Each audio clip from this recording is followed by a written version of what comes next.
guys নমস্কাৰ আৰু আপোনালোক সকলোকে স্বাগতম জনাইছোঁ মই মোৰ অন্য এটি ভিডিঅ' লৈ আই হোপ আপোনালোক ভালে আছে আৰু মই ভালে আছোঁ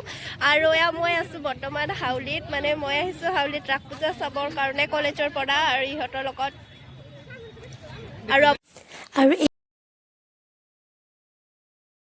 আৰু এয়া আছিলে হাউলিৰ মেইন ৰাস মন্দিৰটো আৰু ইয়াতে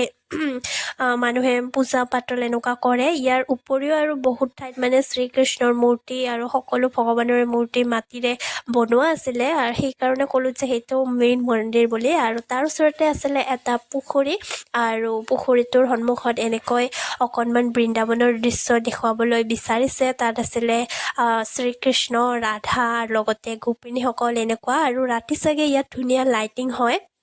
সেয়া মই নাজানো মই যিহেতু দিনত এনেকুৱাই দেখিছোঁ আৰু এয়া আছিলে কংসৰ কাৰাগাৰত শ্ৰীকৃষ্ণ জন্ম হৈছিলে সেয়া সকলোৱে জানে ইয়াত সেয়াও দেখুৱাব বিচাৰিছে আৰু এইটো কাৰাগাৰ আছিলে এনেকুৱা গুহা টাইপৰ বনাইছিলে আৰু মই কৈছোঁ যে ইয়াত মাটিৰ বহুত কিবা কিবি বনোৱা হৈছিলে ইয়াত এইবোৰ বনাইছিলে আৰু ৰামায়ণৰ কিছু দৃশ্য দেখুৱাইছিলে আৰু এইবোৰ চাগে ৰাতি লাইটিঙত আৰু এইবোৰ কাৰেণ্টত আছে যিহেতু এইবোৰ কিবা মানে হ'বও পাৰে মোৰ দিনত এনেকেই আছিলে আৰু ইয়াত বনাইছিলে এটা খুব ধুনীয়া গাঁৱলীয়া পৰিৱেশ আৰু এইটো পৰিৱেশ আচলতে বৰ্তমান সঁচাকৈ দেখিবলৈ নাই বৰ্তমান লেম্প দেখিবলৈ একেবাৰে পোৱা নাযায় তাৰপিছতে ঢেঁকী তাঁতশাল সেইকাৰণে এইবোৰ ইয়াতে নতুন প্ৰজন্মক দেখুৱাব বিচাৰিছে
পূজাত যি বৃন্দাবন বা এনেকুৱা শ্ৰীকৃষ্ণৰ সেইবোৰ দিয়া হৈছিলে সেইবোৰ চালোঁ আৰু এতিয়া আমি সোমাইছোঁ মেলাত আৰু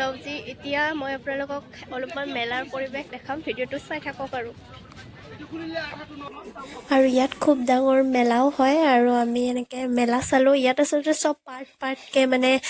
বনোৱা হয় সেয়া মন্দিৰৰ সন্মুখত সেইবোৰ আছিলে আৰু তাৰ এক চাইডে এতিয়া এইবোৰ মেলা ইয়াত বাণিজ্য মেলা আহিছে গ্ৰন্থমেলা আহিছে সকলোবোৰ আহিছে